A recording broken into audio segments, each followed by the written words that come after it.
Yeah, started recording. Okay, now it is started. So, I was saying that, we will start today with malware threats. We won't have any practical for this, and the reason is, we can't exactly have these malwares installed on any of the system. Obviously, they may damage the VM, and I mean, there is no what we can say any reason to execute this malware, or you may have another malware concepts and session for with Priyanshu, I guess, maybe not sure. He may explain you the malware working. It would be a bit of advanced malware analysis. Over here we will just see the concepts, what are the types of malwares, and what are different types of ways which the attacker creates these malwares. So we will just see the overall concepts here, though we will have some insight on malware analysis, but advanced and deep level malware analysis may performed by Priyanshu, maybe. I'm not really sure who will perform, but I guess he may perform. Otherwise, I'll ask him to have that one session for you guys. So because he is the one who works into the malware analysis field, so he'll be the better person for you to guide on that. I work SOC, so my core is not into that. At least on the in-depth advanced malware analysis. Yeah, we'll just see the concepts right now. So I guess you must be aware about the malware. What is malware? What are Trojans? What are backdoors? Uh, but like we will see a bit of in depth as well regarding this. You're all able to see the screen, right? Yes, sir. Okay. Yes, sir.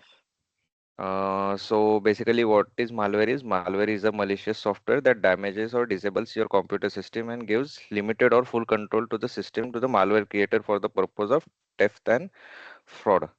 So, like whatever we discussed so far in the previous sections as well, that whenever attacker gets the control of the system, he may want to, So basically, when an attacker has usually two concepts. One is either it has to damage, yeah, the system, or he has to just take the control of the system. And malware will help him to do this. Usually, he if he has to corrupt your system, if he wants to damage your system, all that will be done by malware. And you may find some malware tools, but the tools that are already present are usually blocked by the antivirus. Even your simple antivirus won't be will able to block this. So even your Microsoft Defender and everyone, you don't need to have that special. Now Windows itself has their own antivirus, and it is quite good. They have improved it. So you won't be able to execute it. So in that case, what the attacker will do, he will create his own code. So basically this will he will twitch some, make some changes in the existing code, that is the traditional code, which through which he will try to evade the antivirus, EDR, something like that, whatever the protections that are installed onto that system. So um, uh, it is very important for the attacker to have such kind of codes with him. He must have the knowledge of the codes through which he can tweak and make changes, and according to his objective, he'll try to fulfill his goal. So all this he'll try to do it with his own malicious code. Again, as an ethical hacker, which you will be, so when you're working in the organization, and if your domain is related to this malware analysis, or even VAPT. So like I told you, right, in the vulnerability assessment there are three types of hackers, and the one who is at the advanced level. So uh, so the advanced hacker, ethical hacker rather, so he will uh, need to have this knowledge of these codes. What are your codes that that are present for developing applications for your other web applications, anything. So he needs to have that knowledge. He will go through that existing code. He'll also run his own Python scripts that he has developed. I'm just giving an example, Python. You may use your own language as well. Usually, Python is the most commonly used, programming tool for creating such codes and everything. So, because it executes and it runs at your kernel level, so it is a bit helpful, to exploit the system. And if your devices are not that much of secure, if your organization is not secure, so in that case, this will somewhat cause damage, or it will not be able to block. As a part of ethical hacker, or as a part of VA tool, VA analyst, it you can showcase that your system is vulnerable here.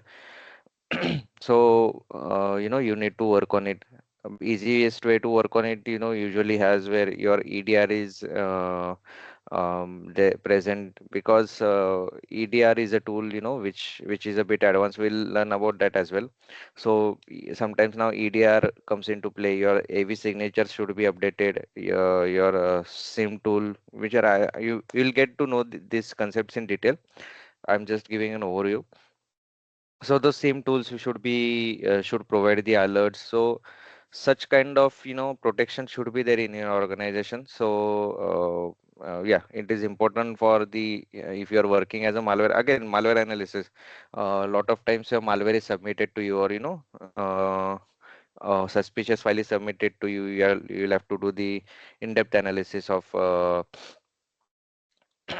how the what we can say, those malware is created, how those malwares are created, how those malwares are working, how what is the route that it is taking, what are the steps it is carrying out to evade and install into the system, what is its nature, what is its intention, it does he have to damage the system, or he has to just provide the control to the hacker. So these are the analysis, or no the usually the work of the malware analyst is there.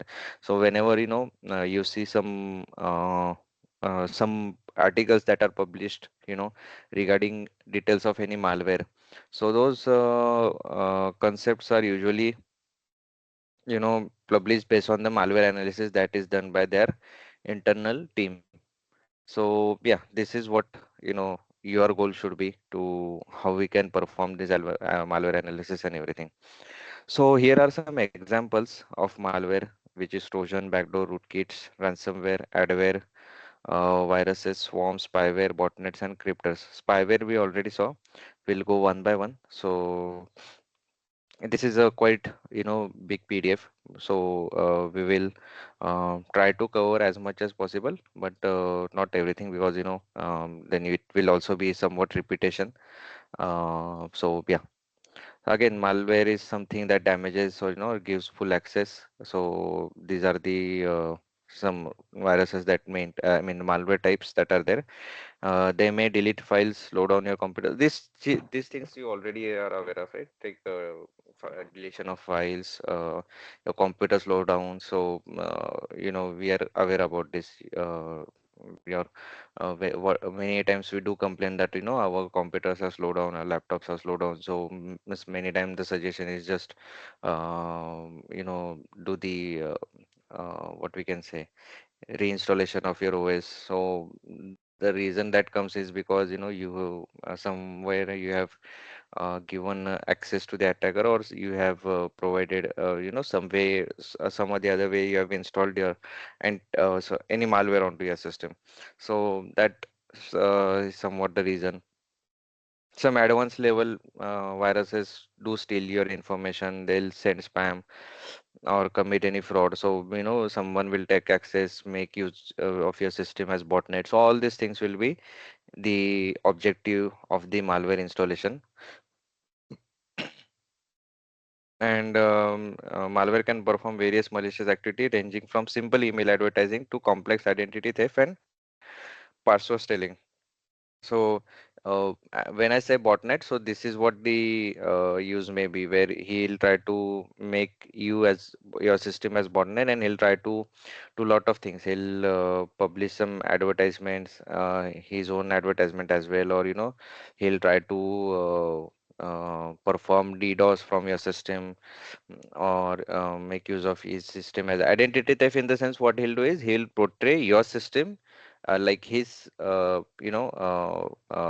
system as your system, and he'll perform some malicious activity, like what we can say, maybe uh, he'll someone is there, uh, perform some attack, and whenever the investigation happens, the hacker, his system is hidden, and whatever the uh, on the front end, it will be your system. So all these kind of activities the attacker tries to perform. So these are the things where malware program develop and use malware to, again, same thing that whatever we discussed. So there are different ways to enter your system. So instant messenger applications, then portable media, browser and email software bug, insecure path management, rogue deploy applications, untrusted sites, freeware web applications, downloading files from internet, email attachments, network propagation, file sharing services, installation of malware, and Bluetooth and other network. So we'll see one by one in the quickly. So instant message applications where Facebook Messenger, WhatsApp, LinkedIn, anything. So these are the ones which through which the infection may happen. So someone may send a file through your Facebook Messenger, or WhatsApp, anyone, anything, even your LinkedIn or something, and he'll try to let's take example of LinkedIn. So from LinkedIn, someone will try to send out some file to you. Say they'll say that this is probably he'll portray himself as recruiter, or he may also present himself as someone who is looking for job change. So he'll send out his CV, or if it is portraying as a recruiter, they'll send out some JD for you, and in the PDF it will be they may send it in the PDF format. You Whenever you open that PDF format, probably there will be some link or something, or even in the background, like last time we saw, right, where we appended the text file behind that exe file. So it is that easy. So if you just append that, and if you execute that, what we can say, that PDF file, even if we open it in the background, that file may get installed, and yeah, then the attacker will get access or something like that. So it is that easy. So he'll just have to perform this whatever it is, kind of the what we can say, just send out a mail, portray something, and yeah, it will just get installed. So in this case, the user can never be 100% sure at the end of the connection for at any particular moment. So let's say example, if you receive a file through instant message application owned as person such as Bob, you will try to open and view the file. This could be tricky, whereby an attacker who has hacked Bob's messenger ID and password wants to spread trojans and across Bob's contact list. So again, another example is like this has happened to a couple of my friends as well. So on the Instagram, so one of my friend was have this Instagram account was hacked. You may also have seen. I'm sure, like you must have seen somewhere between your friends. So someone's account gets hacked, and then from that hacked account itself, they'll try to ask you to do some activity. They'll ask you to perform some uh, uh, uh, they'll ask you to perform some what we can say, some kind of uh, uh, password recovery thing, or they'll try ask you to log on, and you trust that friend, so because you know them, so you think that they are them, and you carry out whatever they ask you to do, and basically it leads to getting your Instagram hacked. So this has happened with couple of my friends, where their friend's account was hacked. They send out something, that some issue has happened into their Instagram. Please, fill out this form, or just go to this link, and once you click on that link, your Instagram gets blocked. So this is how the malware are spread through messengers as well. Instagram is something which which is in high use currently. So if you're not aware of this, just be very sure. Never click on any of the link, even if it is coming from your friend. If you have any doubt, if someone sends you, you can before clicking it, call them, okay, and just verify with them. That such kind of thing you have sent me. Is it like you have sent me, or what it is? So, never, even if it is coming from a friend, never try to click on any of the link. This is something which is going on regular basis right now. So, if you're not aware of this, now just be aware now onwards. Second way is portable hardware, media, or removable devices. So, yeah, it is very, old method where you have your USBs. CDs and DVDs are not much of use right now. So, we don't use that much. In before this, they used to be where CDs and DVDs were there. At that time, they had installed antivirus, sorry, viruses onto that CDs and DVDs, and when probably there someone will provide you with some lucrative, like this is a game CD, or this is a movie, something like that, and when you'll try to run that, and the malware gets installed. Now usually this happens with the what we can say PDF, sorry, pen drive as well. So some if someone may try to what we can say, insert some malicious code onto your pen drive, or they have installed in their pen drive, and they'll attach it to your system. And even if you just attach it and open that system, it will run the antiviruses, sorry, the viruses onto your systems. So removable hardware is something which is uh, which is again one of the most easiest way, or most widely used way. A lot of time it used to happen that in the old times, when we used to take that pen drive, attach it on your cyber cafe, when that was the time where cyber cafes were there. You used to attach that, and you used to come back and attach it again. So usually it used to happen that your system used to slow down, because someone had created a code which will once you have injected your pen drive or removable disk, it will go on to your onto your that removable disk, and once you again attach it, it will load it onto your personal system, and it will cause issue to your system. So that was the old days. It was a widely used thing, but even now, if there are some ways, so let's say again, one of the physical ways, let's say for example, that over here it is giving that if Bob can access Alice's system in her absence, then he can install a Trojan by copying the Trojan software from his flash drive onto her drive. So typical, like if you know someone, or if you want to damage his system, so in his absence, if you somewhat get the access, you can just take that virus that you have onto your USB, you will just attach it and install it. That's it. Another means of portable media infection is through auto run function. So auto run is something whenever you have attached, it will auto run. So if enabled, it runs an executable program whenever a user inserts a CD DVD in the DVD ROM or connects a USB device. So if you have enabled this auto run, it is advised not to do that, because even like someone who will just attach some malicious code. or malicious USB onto your device. It may be laptop or desktop. It will directly run.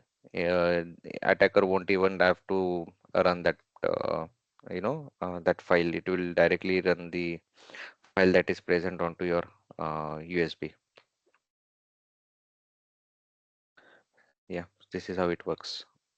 This will be the code involved, and whenever if you have enabled that auto run, it will directly install it.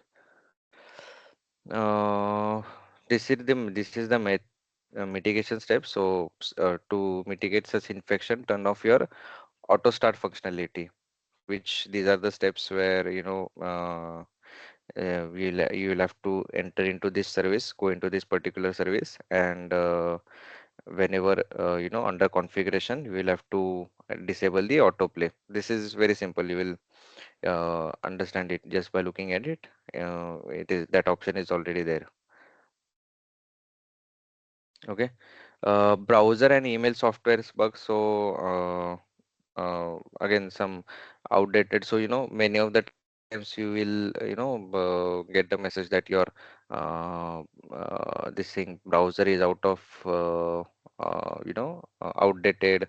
You're using old version of your browser. So to be secure, just install the new latest updated browsers, which is usually a right thing to do, because if you follow some magazines or some newsletters, you will on timely basis you will get lot of updates regarding your Mozilla, those getting you know updated because of some vulnerability has been found in uh, previous versions.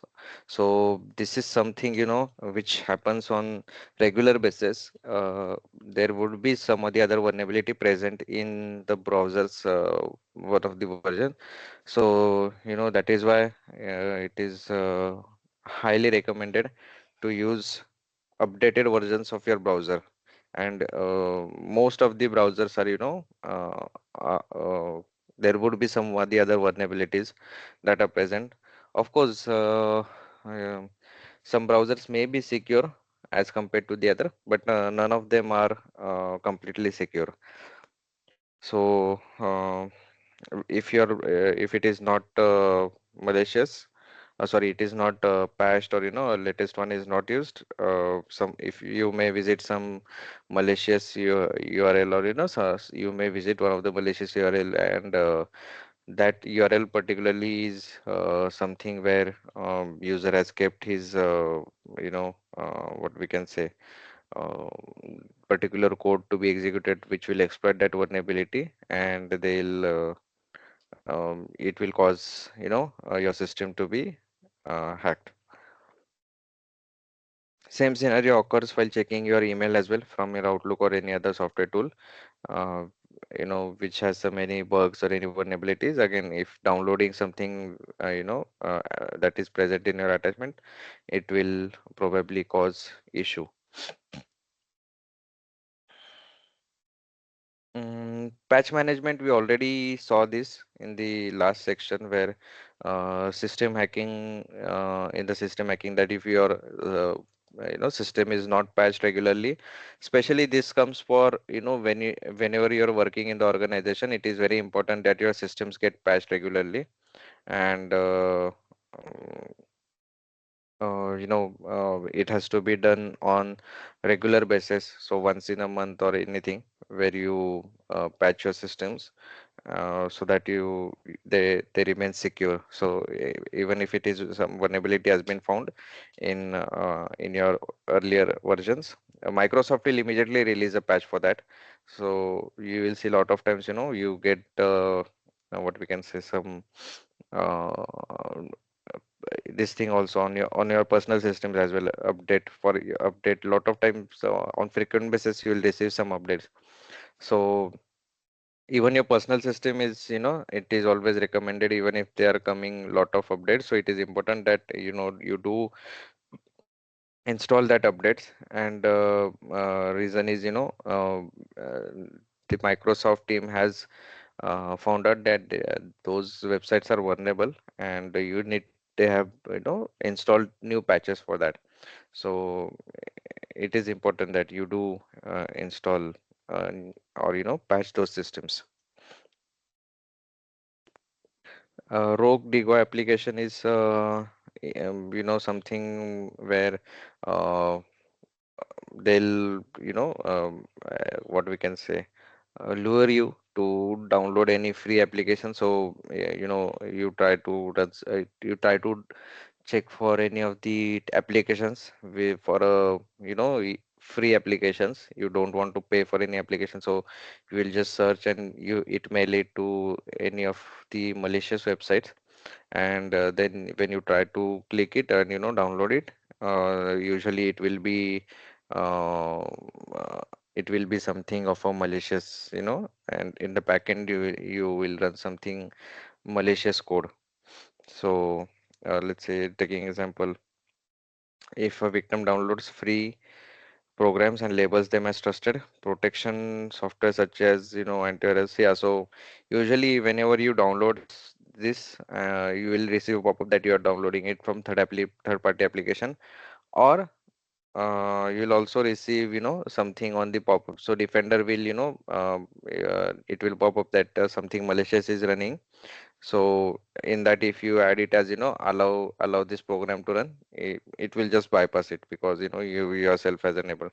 Sometimes you'll also see there are instructions that you will need to allow, especially if you go to antivirus, sorry, your torrent ones, and if you try to run this, they'll explicitly mention that you need to allow it.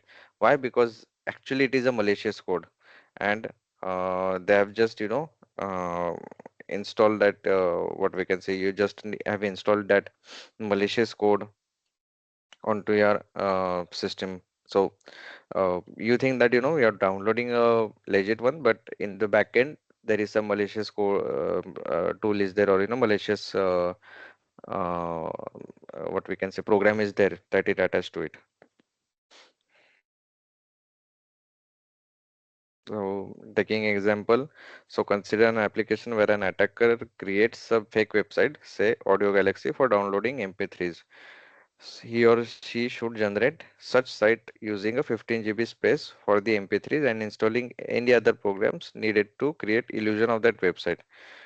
This can fool users into thinking that they are merely downloading from other network users. However, the software could act as a backdoor. The same example that I told you, just that I gave example of torrent. So in the torrent also you'll see such kind of things on largely basis. This is also quite common one. Some websites even link to anti-Trojan software. So uh, same again, if you go to the torrent websites, you will see your system does not have antivirus, or your system's antivirus is out of date. Please use this particular tool to make your system more secure.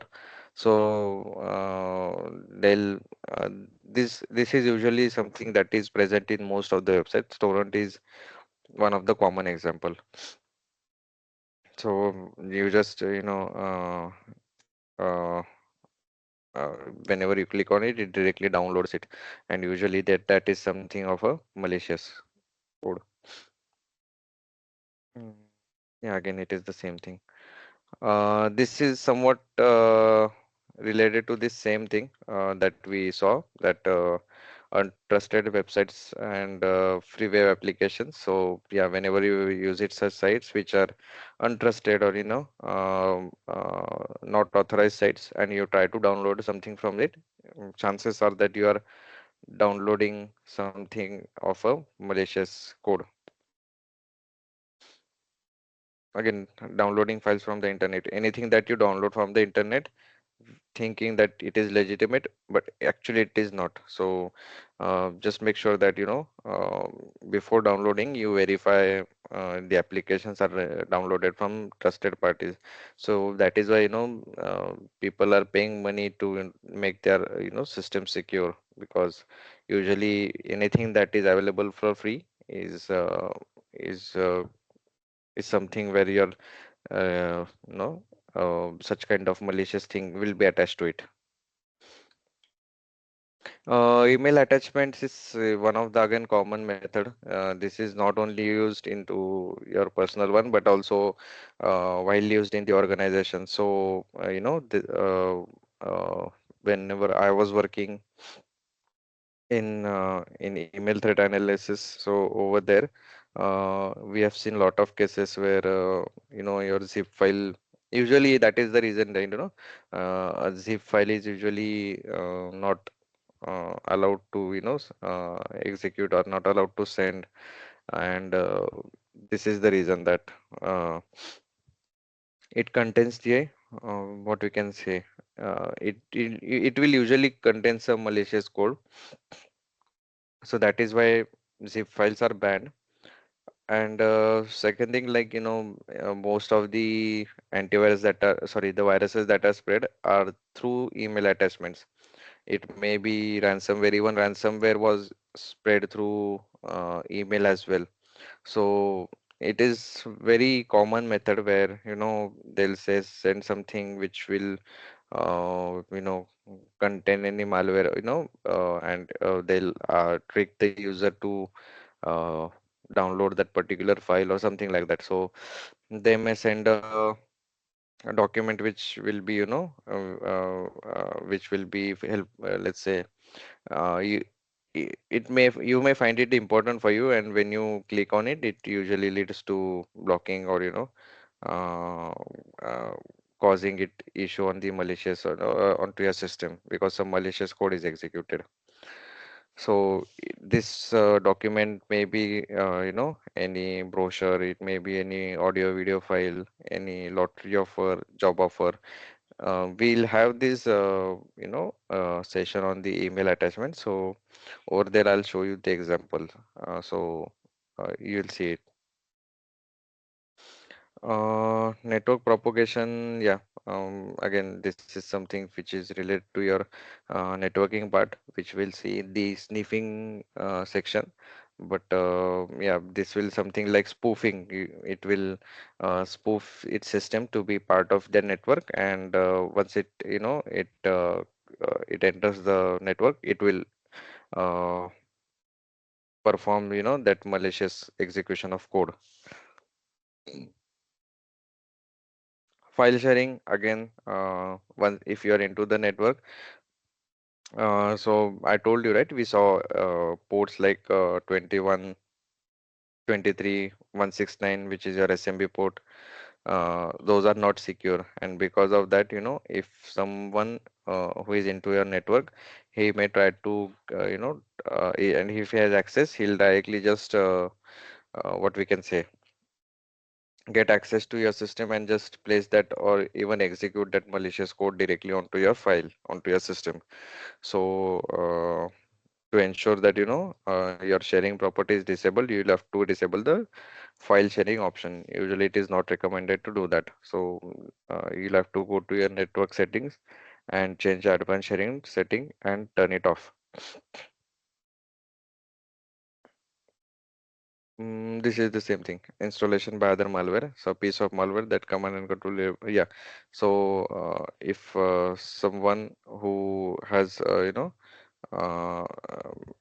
where if again in the if this is related to the networking part, see if it is some what we can say, some malicious or infected system is already present with the network, likely it will infect all the rest of the system from your what we can say, from that network. So yeah, again, this is one of the same concept. Bluetooth and wireless, yeah. So whenever you try to connect to a free Wi-Fi network, this is usually something that the attacker has created, and it will try to capture the network traffic and data packet that is going to and from. So let's say if you have connected, usually when you try to connect your system to any of the Wi-Fi, which is an open Wi-Fi, usually you will receive a pop-up message that this is not secure, what we can say, secure Wi-Fi. So whatever you're transmitting will be, it may be visible to the to others. So The reason is because since it is not secure, whatever you're sending it, it may be monitored by the attacker. So if you log in onto your any of the website or something like that, chances are that the attacker has seen your usernames and password. Uh, Common techniques to distribute malware are uh, this is something which is black hat search engine optimization SEO. So attacker will try to uh, let's say he has created some website, a fake website for distribution of some attack. So for that, and he wants to make that website as what we can say visible to users. Let's say he has developed a website for free downloading of Microsoft Office, and he has attached his malicious code with that exe file. What he'll do is, in that case, he'll just try to make sure that that particular website has it has a better high ranking. So whenever you search for that what we can say, that particular website, he'll or you just Google that free Microsoft Office download, so his page comes on top of that of that search list, so that everyone will uh, visit that particular website. So that is how he'll use aggressive SEO technique like keyword stuffing, inserting doorway pages, page swapping, and adding unrelated keywords to get. So you'll also see such websites have some unrelated keywords attached to it, present in that. So even if you're not searching for that particular thing, because let's say if someone is searching for anything other than that, so someone is trying to search for a movie, and he has in the in some of that section he has entered some details about movie, he'll just insert a fake link, that free movie download. So even in that case, someone who is not looking will also visit the same page. So as many as links or keywords, he'll try to what we can say, insert it, and basically this will increase his visits, and he'll uh, it will lead to um, increase the ranking of his website.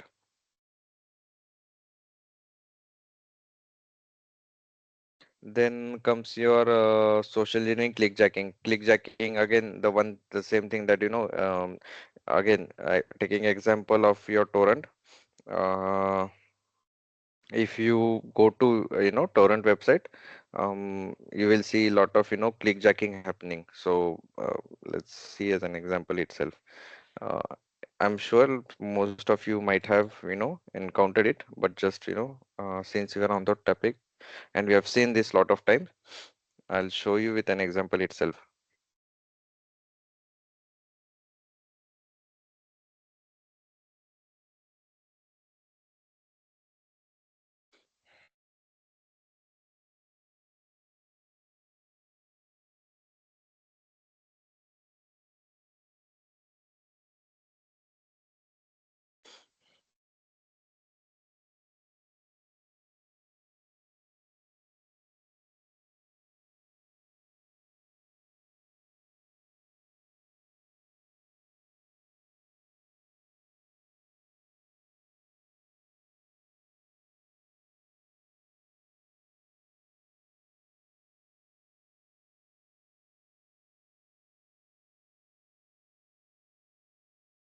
So let's say I'm into this game section, and over here I've just tried to, why it is not now blocking.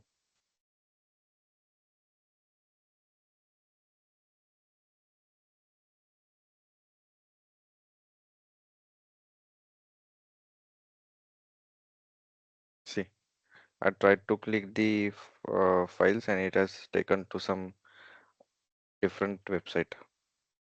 This is what is called as clickjacking.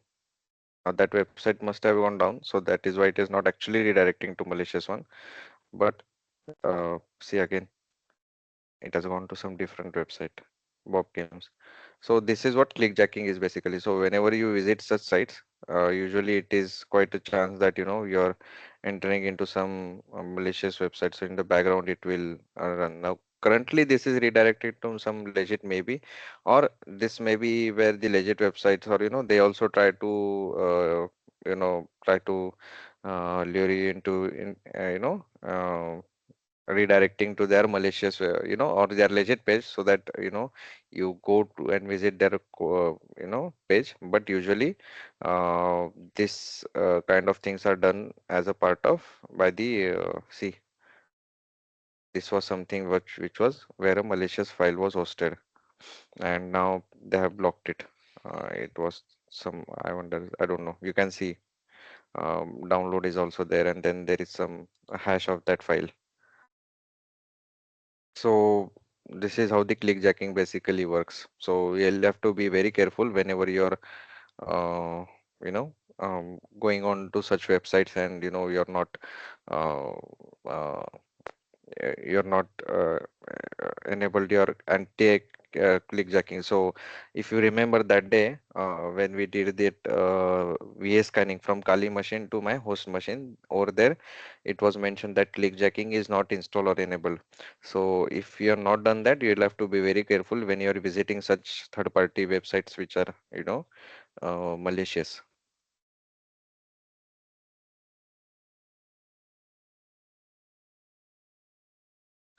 Spear phishing sites. So, phishing concept you must be aware of. We'll see those in detail in one of the sections where you will see such examples of phishing sites. So they'll appear as something as a legitimate legitimate source, and they'll try to probably lure you into entering your passwords and credit cards and everything. Malvertising. So this technique includes embedded malware-laden advertisements in legitimate online advertising channels to spread malware on systems on unsuspected users. So they'll advertise themselves as a legitimate online channel, and we try to visit it, and usually they're something which are malicious one.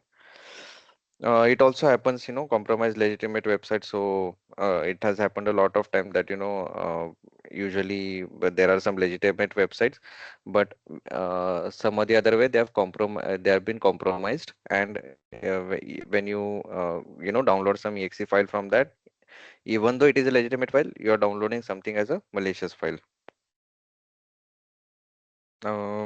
This is the same thing, spam emails and drive-by downloads. Okay. Then these are the components which are cryptor, download, dropper, exploit, injector, obfuscator, packer, payload, and malicious code. So these components, so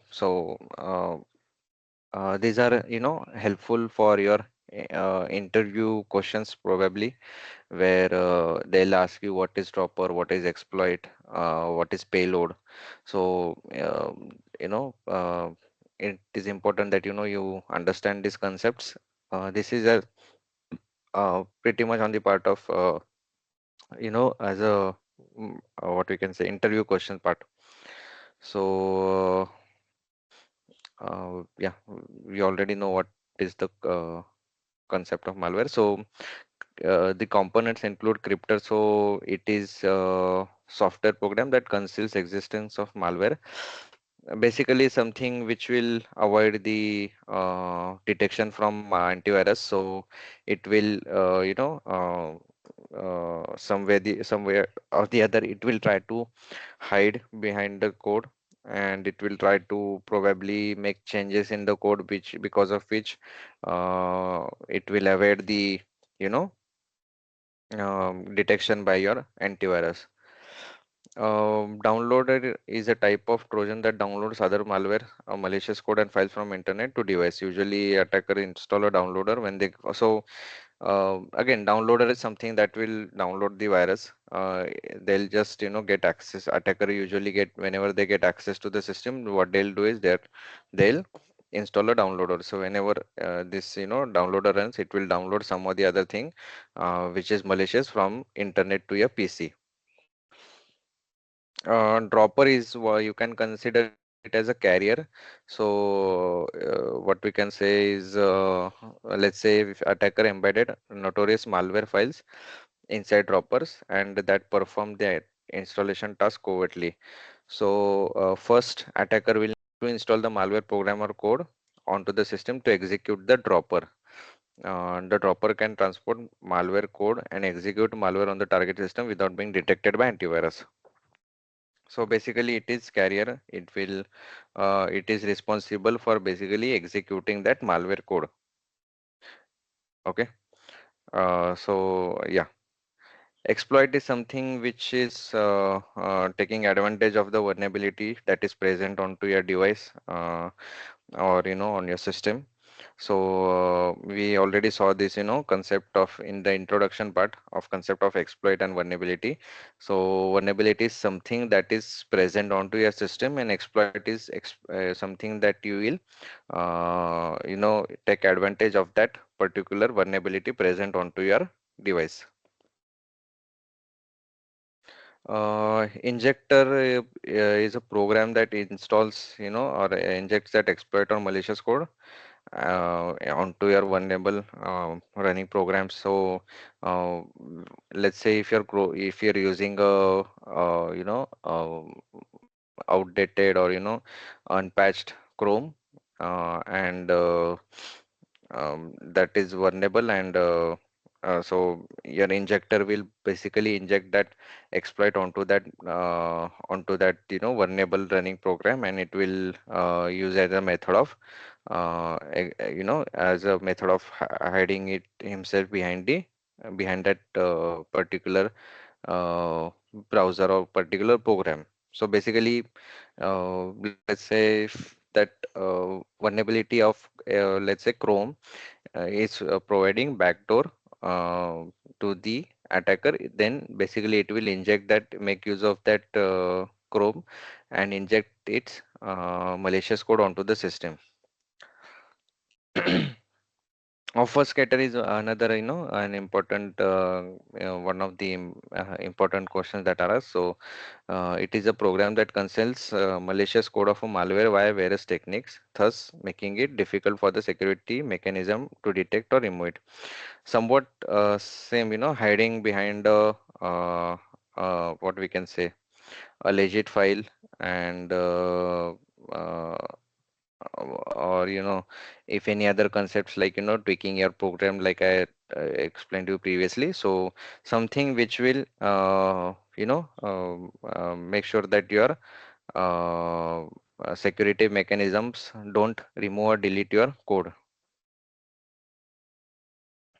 Packer is something, is a software comprises the malware file to convert the code and data into unreadable format. So basically, it will change its what we can say. So many of times, let's say if change the extension of a file, sometimes.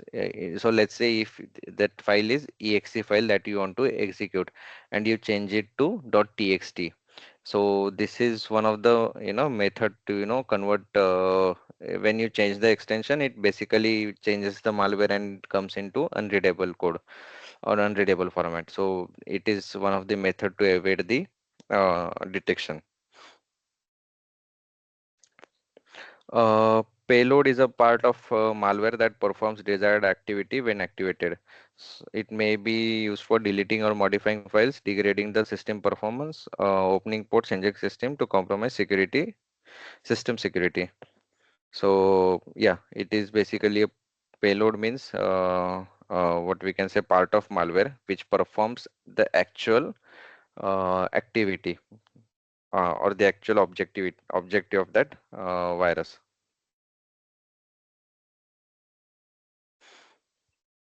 Malicious code, same thing. Like, this is the code that defines basic functionality of the malware and compromises commands that result in security breaches. So it can be into forms of Java applets, ActiveX controls, browser plugins, push content. So malicious code, like we already went through it. So it is the one who performs the basic, basic functionality. APT is advanced persistent threats that are usually a major concern for organizations, and they can damage reputation. So we'll see what it is. So advanced threat persistent is a type of attack where the attacker gains unauthorized access and remains undetected. So basically, last time what I told you, right, in the VAPT or in the system hacking life cycle, once he gains access, he wants to maintain that access for a longer period of time. It's not like he has gained access now, it is fine. Whenever the next disconnection happens, he need to maintain that access, even if the system reboot happens or anything. So the attacker will try to maintain its hold on to that system for a longer period of time. That is done using your APT. The main concept, again, the concepts remains the same. Your gaining of credentials and damaging a system, so that remains the same. So yeah, he'll just gather the same information. So that is not the change over here that we are looking for. Just that over here he'll try to use techniques that will make him undetectable even if he is present throughout the through a long period of time into that network onto that system. Um, Again, the method is what is actually that important, but the objectives and everything remains the same. So objective is the same, just like he wants to remain onto that system forever.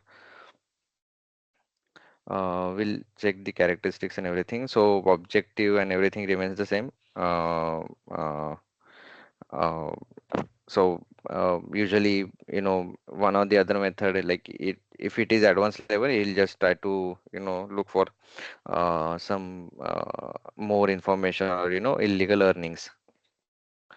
Resources is something where, instead of, the previous one, he'll just need to execute the code. Over here, he will look for some high skilled cyber criminals who has more knowledge and who are technically more proficient onto that into this section, where which will enable them not to just only take access but also remain onto the network. Risk tolerance, it is defined as the level up to which the attacker remains undetected in the network. So APT attacks are well planned and executed with proper knowledge of the target, which helps them to remain undetected. So this is something which where they want to uh,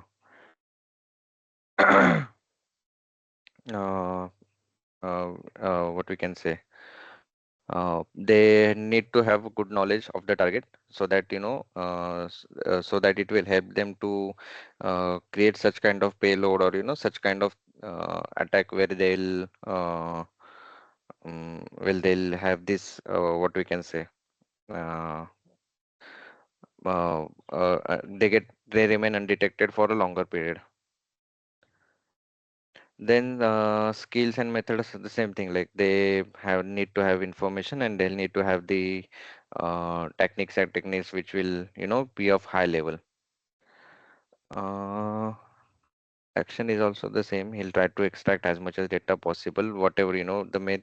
Obviously, when you want to remain into that network, the objective would be to have as much as possible the access of that systems, and and to gain as much as data. Attacker origination points. So they remain numerous. There are numerous attempts made to gain entry into that network target, and such points can be used to gain access to the network and launch further attacks. So uh, once you have entered the system, and if you have if your objective is to remain into that network, usually they'll do that using, and they'll try to again launch further attack. So if you want to perform any DDoS attack, it is important, that they have this hold of to that system, so that continuously that a DDoS attack is getting performed. So yeah, this is how, like, they'll try to try to have this access and make sure that they are the reason that one of the objective can be for launching any further attacks. So this is all fine, I guess, because this is somewhat repetitive, what we already saw, just that this remains the same. Just in this case, they'll try to maintain their uh, control onto that system for a longer period of time. So this is the life cycle. Okay, this is something again which we already seen during system hacking as well. So, and this is very important. So, life cycle is something that, these questions usually comes up in exams as well as your interviews. So, you may ask you to explain the life cycle. So, preparation is the first one, which will, uh, and this remains in even in, like, lot of frameworks as well. So, usually such understanding this overall life cycle is very important. So first is your preparation. So in this preparation, you will identify your target. You will do your research. What kind of security measures are there onto that network, or target. How secure is it? What vulnerability can be found out, or something like that. This he'll perform as a preparation part. He'll organize the team as well, then build tools. So according to that vulnerability, he'll then, or the loophole that is present onto that network, he will build the tools. Then he'll do the initial intrusion, so deployment of that malware or establishing of a communication.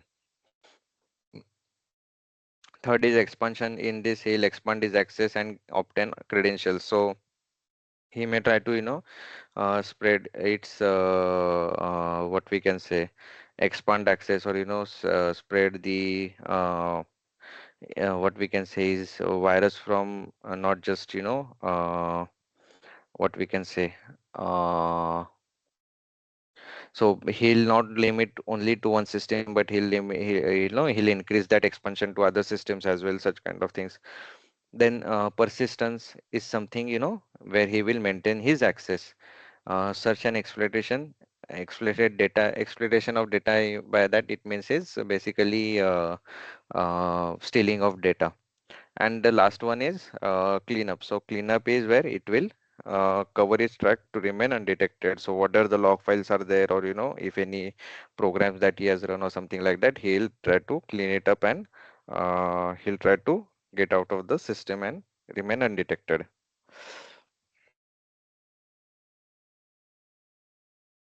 So it is this in the detailed way.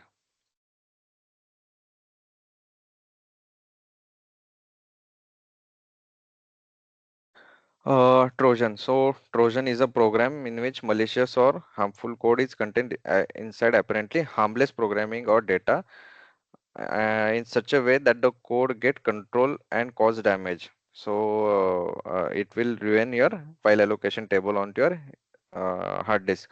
So basically, any program or harmful code, it will append itself to any malicious, sorry, legitimate file, and whenever you click that file, or whenever you execute that file, it will basically get control or cause damage. Same thing. Kind of Trojan we are now familiar, it will do the same thing, just that this Trojan is specifically uh, where it will append itself to a legitimate file.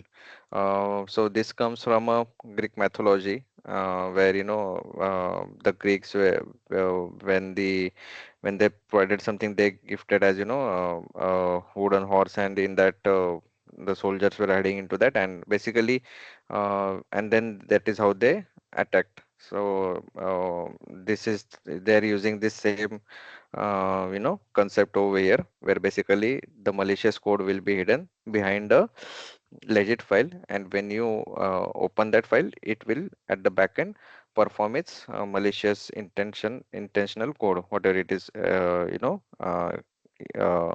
designed to perform. Yeah, same thing. Indications of that could be abnormal system and network activities, such as disabling of antivirus and redirection to unknown web pages. So, uh, probably it also happens that, if you're infected, you will, whenever you're browsing, it usually redirects your what we can say, redirects you to various different web pages. So that is one of the indicator that you have been infected by Trojan malware. Trojan creates a covert channel, communication channel between the victim computer and attacker for transferring data.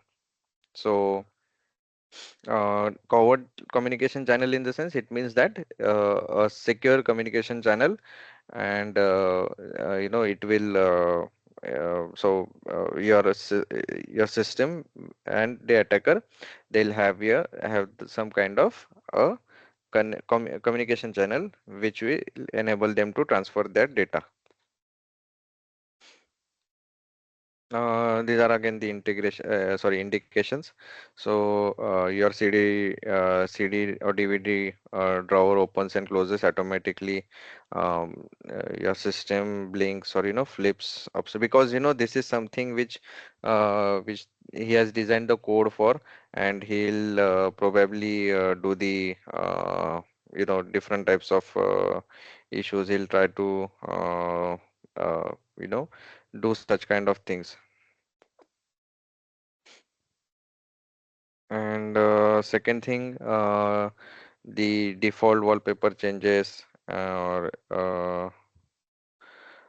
your printer automatically starts printing documents. Then your web pages we already discussed. OS color changes. Screensaver convert to personal scrolling messages. So there will be messages that you will see instead of screensavers. Sound volume suddenly fluctuates. This is one of the major concerning ones where your antivirus gets disabled, or your data gets corrupted or altered or something like that. Time date of your computer changes by itself. The mouse cursor changes. This is all basically because of the access that the attacker has of your system. Okay. Pop-up is something, again, he'll enable some pop-ups which will in what we can say, damage your system more in a more greater way.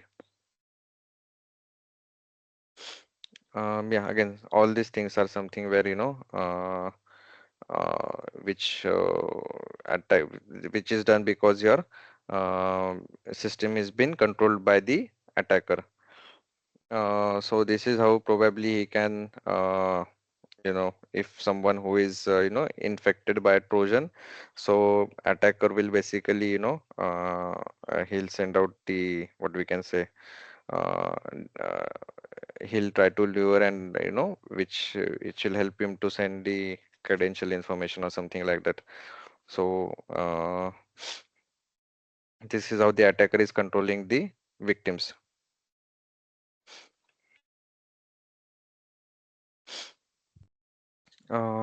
So this is how hackers will use Trojans.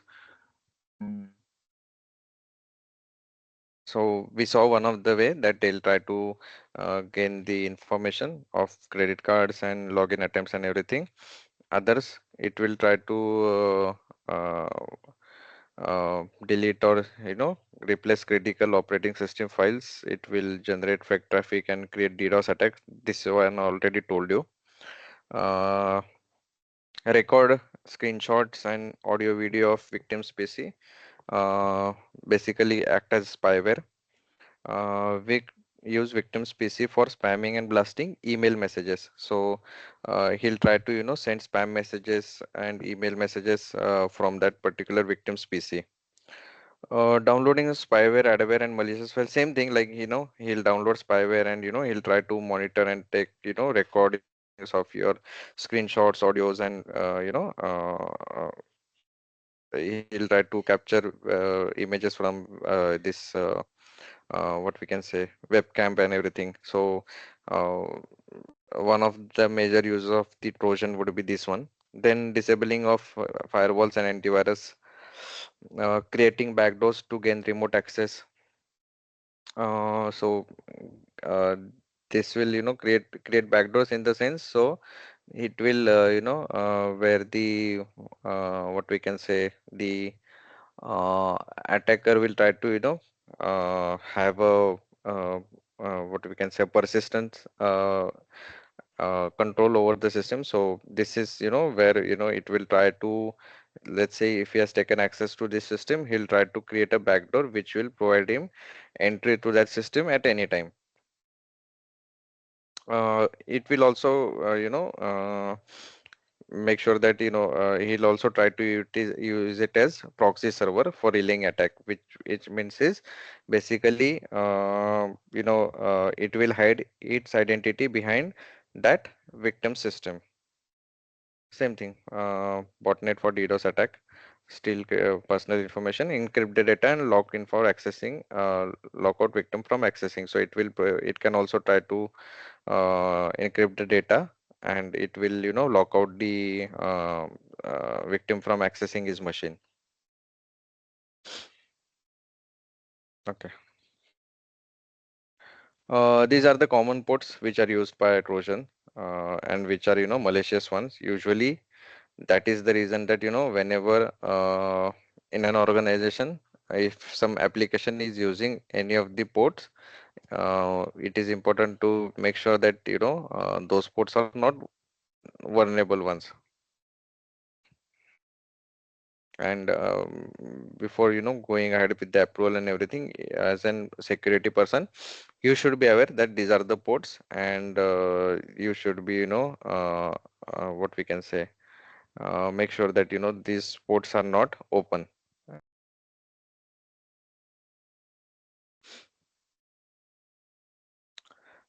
Different type of Trojans with different type of ports. So yeah, these are lot of ports in details. You can check it later on. Not necessarily in that, that if this port is open, the attacker will get the access, but it is somewhat that it is vulnerable.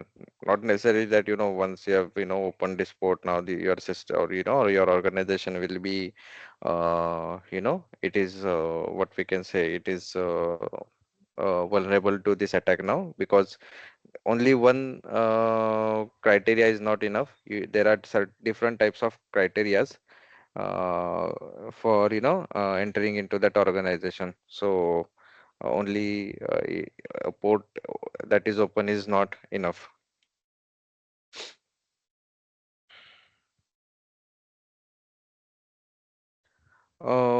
These are the type of Trojans. So RAT, which is remote access Trojan, which provides a backdoor, sorry, a remote access to the attacker. So uh, this is how it is, where the attacker will get 100% access of the victim, and then he'll try to, what we can say, take all the information from that end system. See, Jason as an attacker who intends to exploit Rebecca's computers to steal her data. It will infect her computer with some exe file, for example, and plants a reverse connecting Trojan. So once he has connected, he'll try to infect it, and it will have a reverse connecting Trojan. Now Jason has complete control over Rebecca machine. So attackers use RAT to infect target machine to gain administrative access. Even now, like, using different methods and different forms, this rat attacks goes on. So there are various campaigns that goes, and, uh, like a lot of, what we can say, lot of attacks are, performed by various groups or something like that, by exploiting some or the other vulnerability that is present, and they'll try to perform this rat access, or, rat infection, because it what we can say, it basically fulfills all the objectives of the attacker. Well, it will directly gain access of that system, and then they'll steal all the information. So yeah, uh, NJRAT is one of the tool which has, it has powerful data stealing capabilities. In addition to logging keystrokes, it I can access. Yeah, so like I said, it will perform whatever all kind of malicious intentions that it has. It will try to do the capture of webcam recordings. It will try to capture the keystrokes, whatever information that it can get. Yeah, this is the tool. Obviously, like if you try to install this tool, it won't be of much helpful, because now if you try to install it, it will directly block it. But yeah, you can still, if you want, you can try to do it. But usually this can be as a part of experiment, you can do it, but I'm pretty sure that it won't execute anything, because now such tools which are, these are old tools, and it is publicly available. Such tools are of course blocked by the antivirus. Backdoor, yeah. So these are the other additional rats as follows. So these are some of the tools: Ghost Rat, then Theft, Procrat. These are the bit what we can say widely used ones. Okay. Another is the backdoor Trojan. So it is basically a program that bypass the standard system authentication or conventional system mechanisms such as uh, IDS firewall without being detected. So basically, it is a program that bypasses your uh, authentication method as well as your typical security measures of IDS and firewall. In this type of breaches, attacker leverages backdoor programs to access victim computer or network, and the difference between this malware and other types is installation of backdoor is performed without user's knowledge. So this is where since it will be embedded with some file, so usually that the victim won't be able to identify that any backdoor is being performed. So this again same things it will try to do. It will transfer, modify corrupt files, or install malicious software.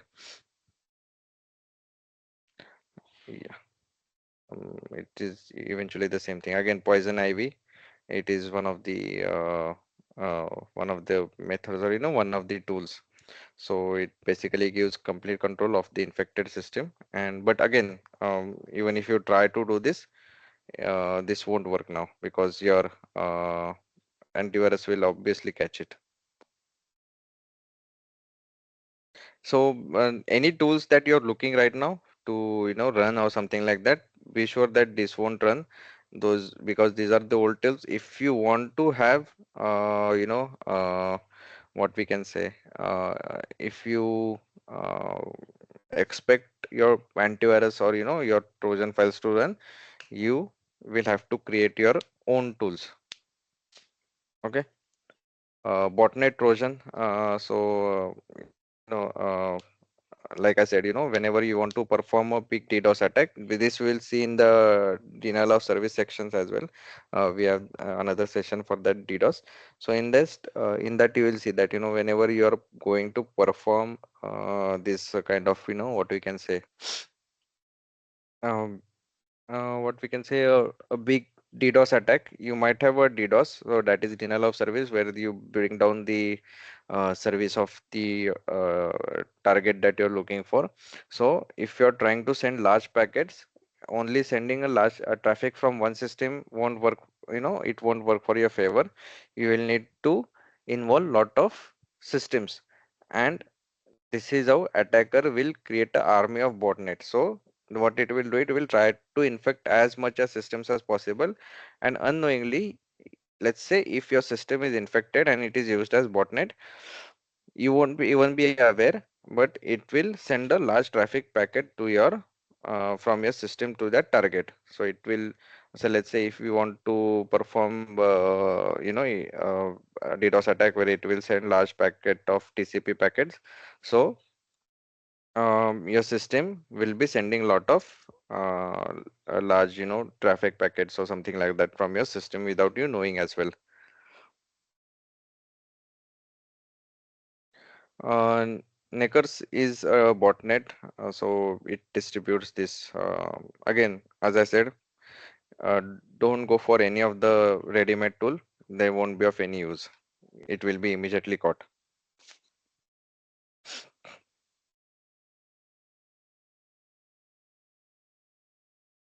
E-banking Trojans. So these are the extremely dangerous and emerge as significant threat to online banking. So they intercept. So basically, this is kind of a man in the middle attack. They'll place themselves between the end server, that is banking server, and yourself, and whatever the information that is going to and from, they'll listen, they'll capture, and then they'll make use of it and send it uh, and try to steal all their credit card information. See, once they have gained the access, so they'll once they have installed that particular trojans, so attackers program these trojans to steal minimum and maximum monetary accounts so that they do not withdraw all the money from account, thereby avoiding suspicion.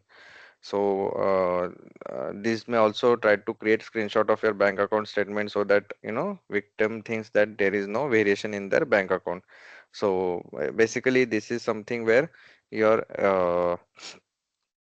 they'll install that Trojan and uh, they'll try to steal some info, like they'll steal your banking details, login details, and they'll steal your money.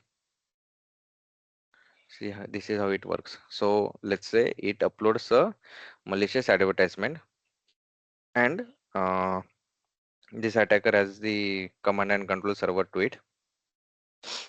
So that is where he has already has this control. Then once he has uploaded that malicious advertisement, it is published on legitimate website. So he may advertise these malicious website onto some legit websites, which it will probably happen that a user has clicked that. Once that user has clicked, it will the victim is redirected to that. So he's visited that malicious website and he has he basically clicked on that malicious website. And now he is redirected to that malicious server.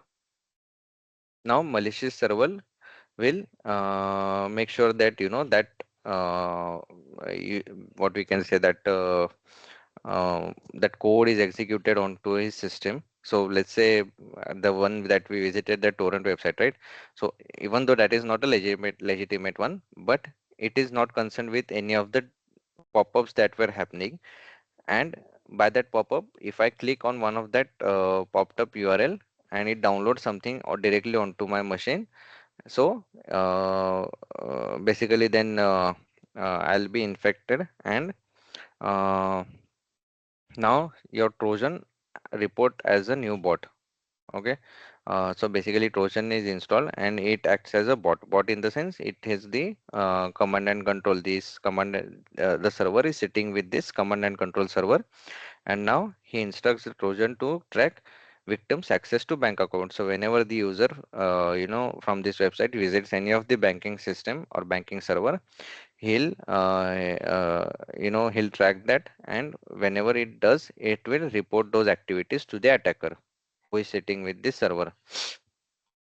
Then this Trojan will I mean it is instructed to manipulate victims bank transactions. So basically what we saw, right, it will make some transaction. It has already now taken the stolen the credentials, it has already taken all the banking details. Then it will just manipulate the victim's transactions, and after this it reports regarding the successful or failed transactions onto that CNC. So yeah, So working on includes the following. So yeah, so whatever this stand grabber or something. These are all the old concepts now. But yes, this you can again, as I told you, you can create such kind of malicious code, and if you have that setup, by you I mean the attacker, he can perform such kind of. Uh, so yeah, last in the last step we saw that user transfers $100, manipulated value transfer 1,000. Yeah, so basically it will perform a transfer, but it will manipulate that value to from 1,000 to 100. So the attacker usually, so the user won't get this idea that this is happening. So usually now this is all also like less happening, because now we have this multi-factor authentication where you will be asked for what we can say, these are all the Trojans, but as I said, they are no use right now. I was saying that this is now quite defeated with the use of multi-factor authentication. So even if you perform some kind of what we can say, some kind of transaction, it will be directly I mean you will receive a OTP for that, and over there you will also now receive, if you are going to perform some kind of heavy transaction, you also sometimes now receive a call that such kind of heavy transaction was performed, so please authorize this. So usually now there have been some security measures that are carried out. So this usually now does not happen at that level previously as much as it used to happen. Defacement is something where this will basically change your view of your websites or any of your applications. So this state sponsor attack have happened a lot of times. So uh, let's say it has happened a lot of time during your war for many of the one of the Indian hacker group had hacked Pakistan some important website, and they have changed their look of the website, and it was mentioned that this has been hacked by Indian group. Same thing was done by Pakistani's hacking group. So they have mentioned your website has been hacked by uh, this Pakistani group and everything. So this happens where they'll do the defacement. By defacement, it means that they'll change the look and feel of your website. Um, Again, already a present. This is for this you need to have the HTML knowledge. Once you gain access, it is important that you have your HTML knowledge, which will change your look and feel. VNC Trojan. So VNC Trojan is the one where I guess it is the same thing. So attacker connects victim using the VNC viewer. Such Since the VNC program is considered utility, the Trojan will be difficult to detect using the antivirus software. It is one and the same thing that we already saw. HTTP Trojans, so they can bypass any firewall and work in reverse. However, this is not true now, especially uh, for the 80, because 80 port is usually blocked on the internet level. So they use web-based interface and port 80. The execution of this Trojan take place on the internal host and sponsor child program at a predetermined time, and the child program is user to firewall, hence the firewall allows the program to access the internet. So basically they'll make use of the port of 80 and 443, and they'll try to send some of the programs, or some, what we can say, some kind of request, HTTP and HTTPS request, and which will appear to be legit, but it is actually uh, sending out to the CNC server. So let's say now this is the victim, and it has requested for downloading a file through HTTP, and the Trojan will it will bypass the HTTP request by manipulating the send request.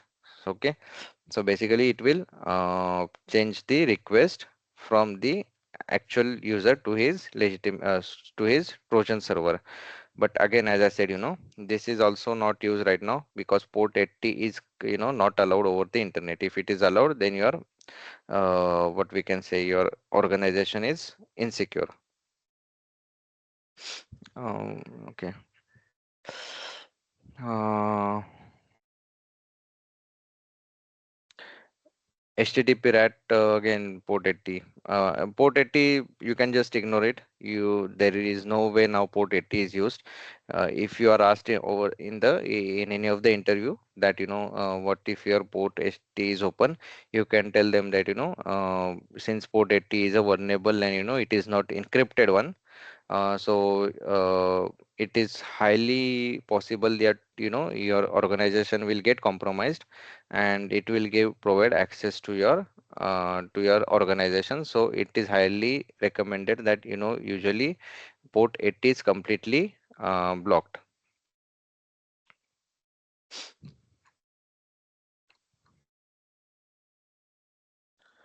Then these are all the tools. Again, I'm not going into the tools because they are completely useless for now. Anything that, you try to install any of the tool, it won't work at all. They are completely useless. Many of the, outside organizations will try to show you by running those software, and like, they'll try to show you that you have done something big or bad. But these tools are nowhere of useful. They are all, kind of useless tools, because simple antivirus will also crash those tools. There are also some software disabler trojans. Those will disable all your firewalls on your systems, and they'll try to, avoid detection by killing your processes related to antivirus.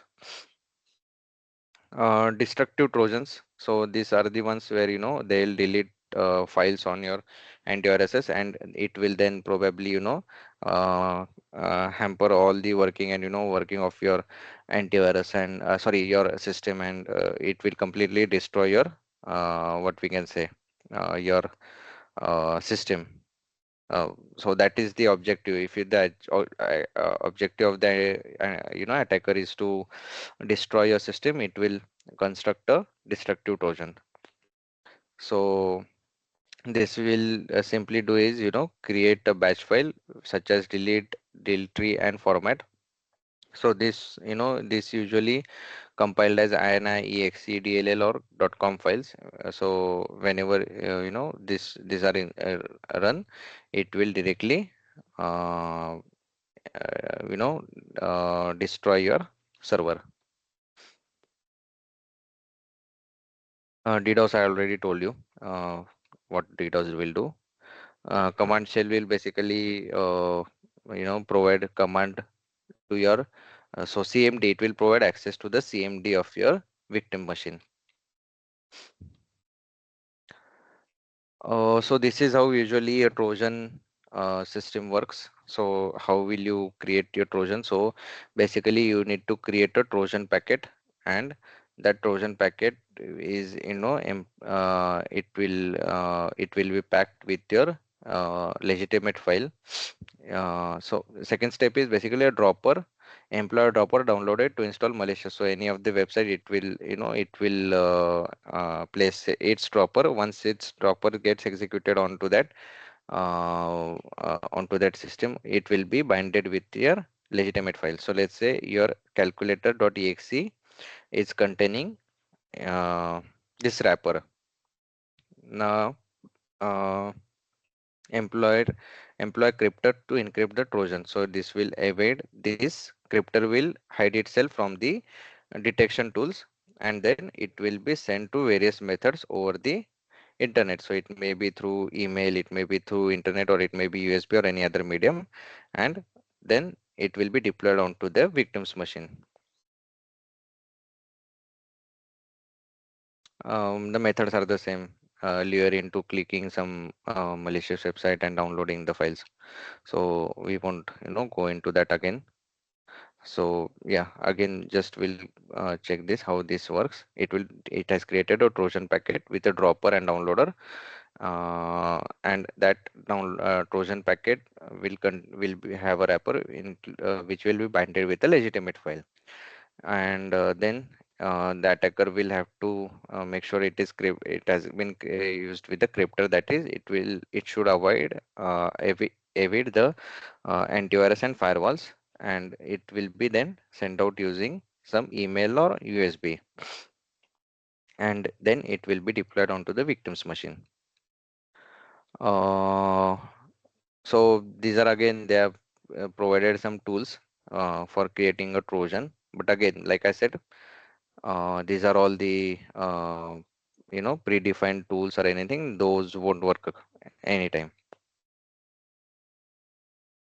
You can just, for your own, what we can say, uh, for your own R&D, you can create a virtual machine prior to check if any vulnerable machine is present. You can install this, what we can say, uh, install these viruses and try to check how it works. But again, for me, this is of no use. So I will not, go through that. I'm just, that's why I'm trying to, just make sure that you have the concepts clear, how the malwares and everything is work as a perspective of interview questions. And, usually whenever you're working in an organization, and there are attackers who will try to create some high level, what we can say, some high level viruses for that, which is not used with this tool. They'll create their own packets and everything, and they'll try to deploy it onto their organization. So you should be aware how this works. What is rat, what is Trojan, what is botnet, all these concepts you should be clear by. uh, Employing a dropper or downloader. So a dropper is used to camouflage the malware, and camouflage malware payloads that embed the functioning of the targeted system. So basically, whenever the attacker is trying to deploy or execute this Trojan, it will make use of this dropper or downloader. Downloader is a program that downloads and install harmful programs like malware.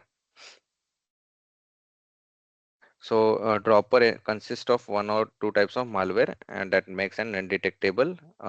So basically, it is something legitimate, but it will consist of some malware features which make it undetectable by antivirus software, and also it is done stealthily. So it will hide itself behind some legitimate program. Yeah, and over here, downloader does not carry any malware itself as the dropper, so it is possible.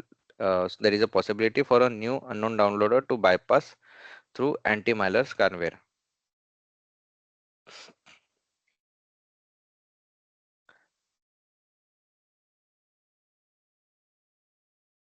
Okay. Again, some predefined tools. The concept remains the same, so we'll not, go into this much. We have already seen this.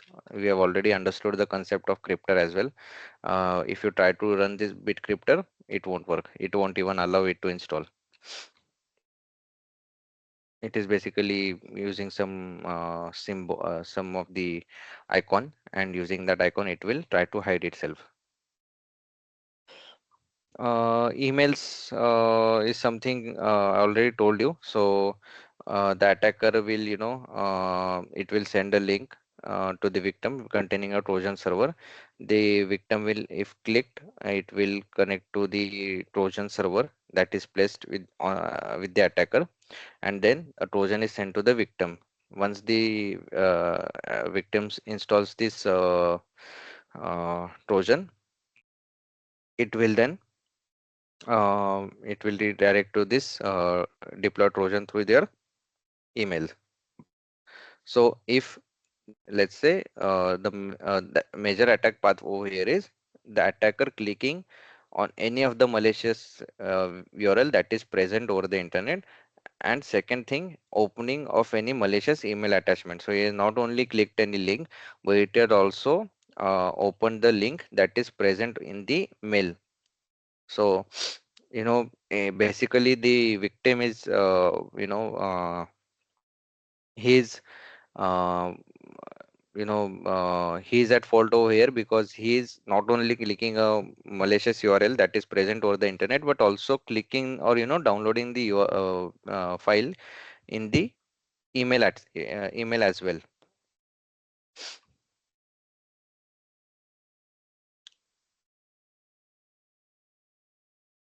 Yeah, this will be done, by a lot of using a lot of compromised servers, and it can also hide as behind is a proxy server.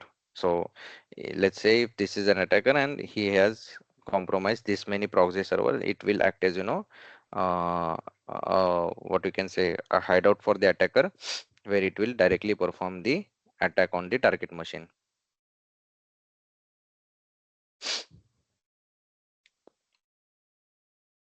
Okay, same thing again. This is what we can say, covert channel and overt channel. Overt channel is a legitimate communication path within a computer system or network for the transfer of data, and covert channel is a channel that transfer information within a system or computer that violates the security policy. So this is usually something, uh, legitimate path, and this is something that is not legitimate. Its ideal components can be exploited to create a covert channel and overt channel. Sorry, an example of covert channel is the communication between a Trojan and CNC. So this is what it whenever this communication is happening. This is over a covert channel. Overt channel is something which is a legitimate channel for the transfer of information. So whenever an organization communication within an organization is happening, it is excuse it is over a overt channel, and by covert channel you means it violates the policies that are present into the organization.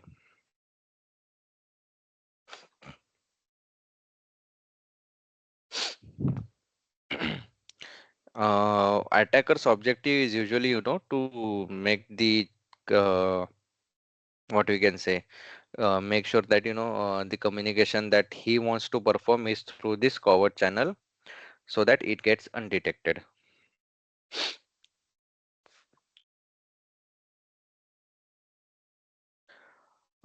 Exploit kit is, or is a platform to deliver exploit tools and payloads such as trojans and spywares and everything to the target system. So these are pre-written exploit codes and therefore can be easily used by an attacker who is not an IT or security expert.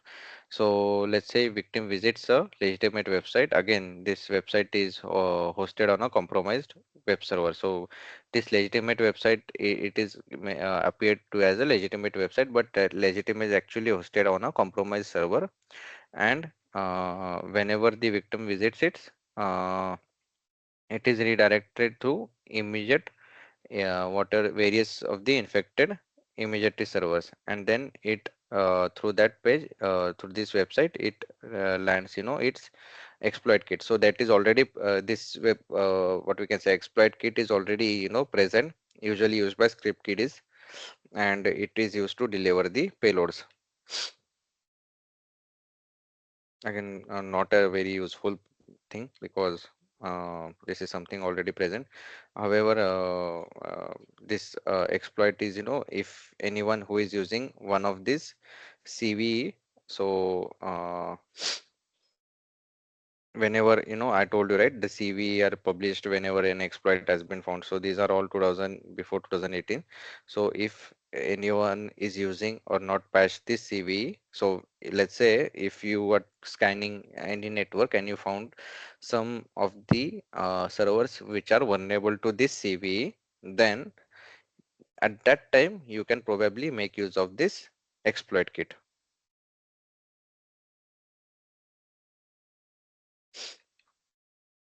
Uh, this we will go through very quickly. One of the important one is fileless malware concept. Okay, virus and worms, we have already seen this. So, characteristics of virus. Virus is a basically a self-replicating program that produces its own copy and by attaching itself to another program, uh, or computer boot sector or a document, and they're usually transferred through file downloads. Transmission is usually the same. It won't change for any of the malware. And indications will also be the almost same, like constant virus alert, suspicious hard drive, lack of storage space, because it is replicating itself, so your storage space will also be filled. Unwanted pop-up windows we already saw. So characteristics of viruses will be infecting other programs, transforming itself, alter data, corrupt files, or replicate self-replicate of data. So usually it will create replicate itself and attach itself to another program. And the purpose for doing this is damaging of the system, or damaging reputation, realize financial benefits, vandalize properties. Some do it for playing pranks. Some want to engage in research. Some want to engage in cyber terrorism. So whenever you are doing the cyber terrorism, so that time the only objective is to probably cause damage. Again, gain remote access to the system. Indications we already saw. uh, you will see a lot of virus alerts and everything, computer beeps, driver changes, anything. So anything unusual. Black of space, storage space is one of the indication, highly indication of why you are infected being virus. Again, there are some stages of virus life cycle. So design is the one where it will develop virus code using programming languages. So you'll develop a code, then replicate itself, spread it across the system, launch itself using some infected program, and then detection is virus is identified as a threat infecting targeting system. So it gets detected, and your antivirus the team will develop some mechanism to get it blocked and get it removed, and execution of the damage routine. So your user will install the or update the new installation and eliminate the virus threat. So that is the typical life cycle of virus. So a new virus will be developed, it will be executed onto the target machine, and it will be launched, and then it will do its objective, but it will eventually get detected, and the virus team will develop a patch for that. Working as I told you, like in the infection phase, replicate itself. So this is the exe file, and there is will be the file header, which it will embed itself with the clean file, and it will just after infection, it will replace the virus. Will I mean the virus will be executed before the actual program.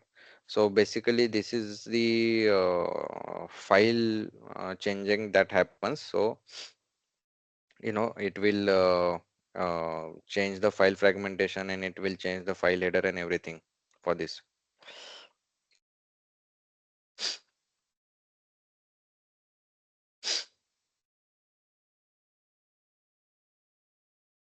It's fine. Nothing to look into it much. How does your virus get infected? Again, the same thing. Email attachments, pirated software, clicking on malicious ads. The As I said, distribution method, detection method, indicators, objectives, everything will usually remain the same. Then there are some types of viruses. So, uh, there are system software, file virus, macro virus. Macro virus is related to your Microsoft Office. So, just remember this one. So, in the Excel file, you have that macros, and which does the automation, right? So this macro virus will attach itself into that automation, and it will run that. Whenever you run that macro, it will run the malicious code at the backend.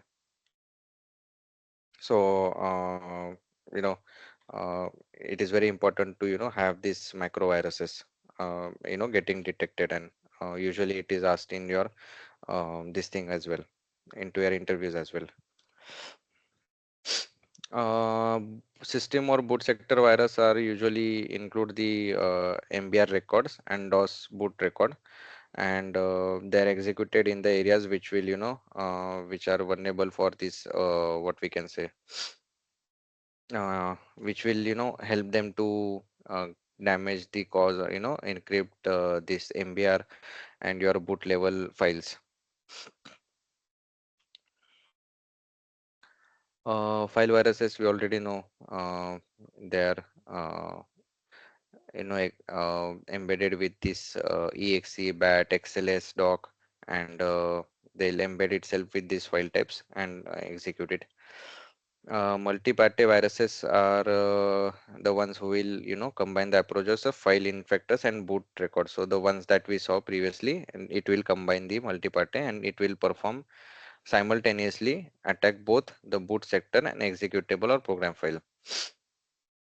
So it not only the one that we saw right previously, which is your system or boot sector virus. So this will attack your boot files and this will attack your executable files. But this will make a combination of both and attack on the both the ways. Microviruses, I told you, right? You have your, I told you, this Microsoft Word or Microsoft Excel. There are some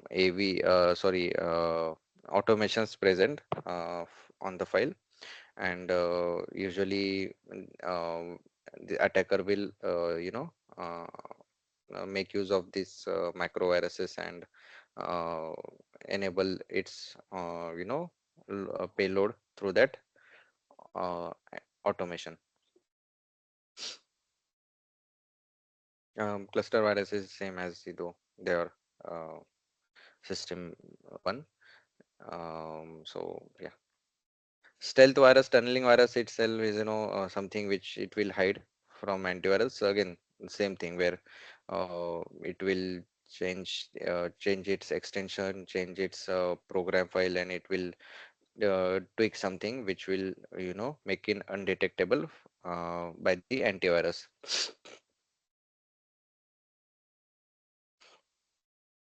See, as I told you, right, it will change probably its extension, or it will hide behind its. So here it is changed the extension. Encryption will probably used to encrypt different type of uh, you know what we can say, different type of files. Yeah, we'll not get into this one. This is not that important. Uh, Polymorphic, again, it hides itself with the behind some what we can say, behind some legit files. This is also not that important. I'm just taking the important concepts here. File, this one I already told you, right? File extension, so it will hide its extension. And if you hide the if you check this extension and see over here, I already told you, right? txt.vbs. So if you uncheck this, and you will see that exact extension that is present. That is also fine. Logic bomb viruses is something that that is designed to wait until you visit a website, and when you log in the credentials, this virus will trigger and it will execute your keylogger. So it has some mechanism where it will, wait for you to visit some banking websites or something, and it will trigger once you visit that websites. And at that immediately time, it will execute its keylogger to capture your username, password, then banking details and everything. Website scripting, again, the one that we saw where, the torrent one which appears on you click check. Email viruses, we already saw it. It contain an email will contain any virus. It's fine, fine. These are all the same concepts. Ransomware, you should be aware of. Ransomware is an important one. So it is a type where, it will encrypt the files onto the server, and then after encrypting, it will ask for some ransom. So it will ask for some money to decrypt that data. And you it you happened a lot during 4 years back. Lot of ransomware happened, and lot of organizations were, at that time hampered by that.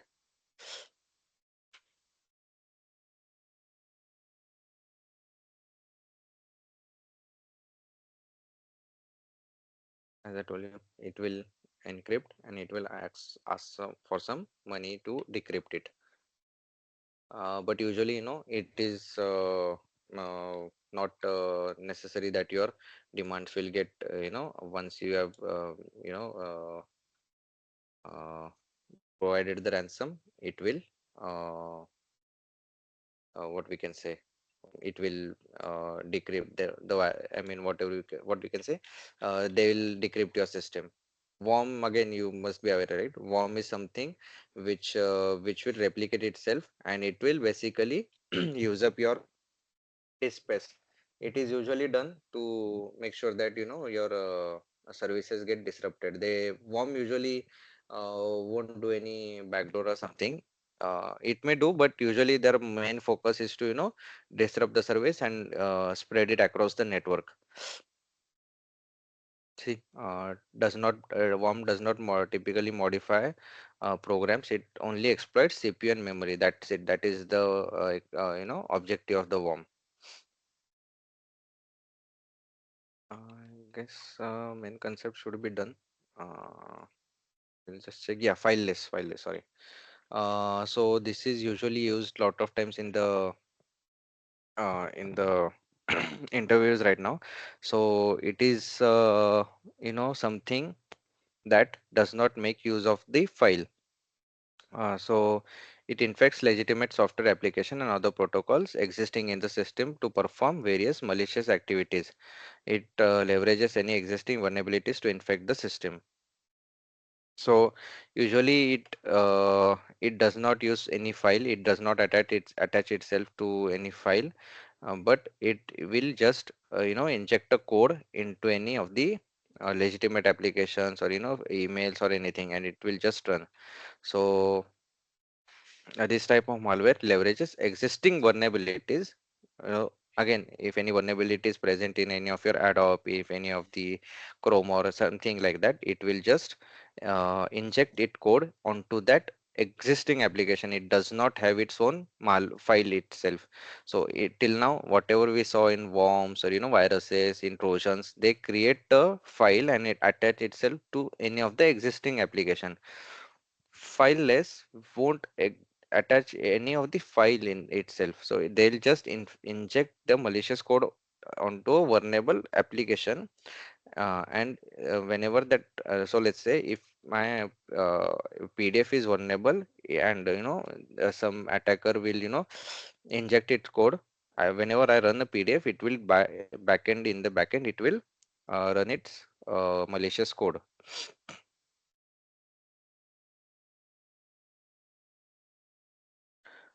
Okay, this is fine. We'll not get into these details.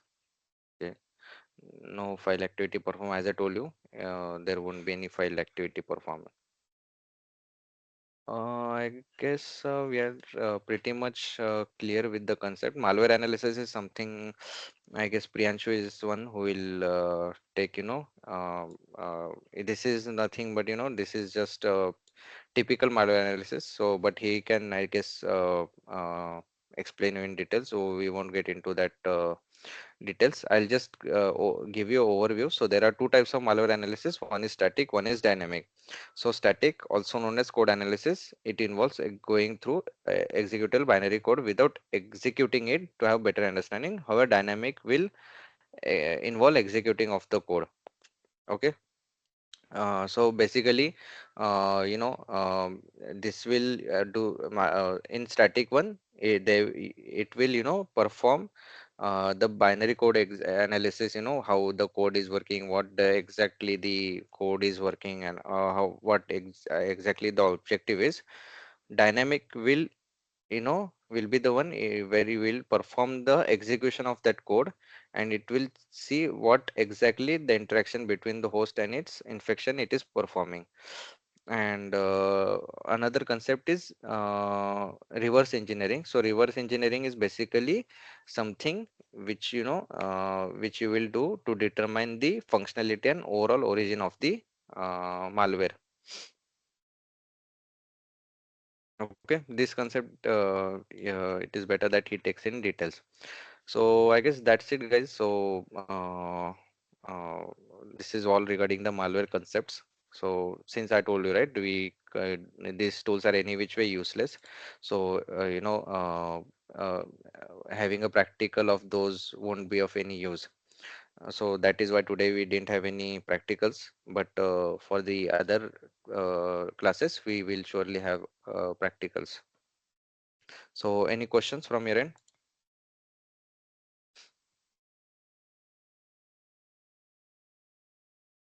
You are seeing the files, right? You are able to see the screen share. I just stopped it.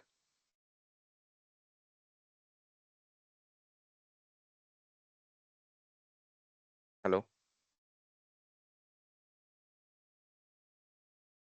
Yes, sir. Okay. Fine then. We'll conclude and we'll see you tomorrow. Bye bye. Thank you. Thank you, sir.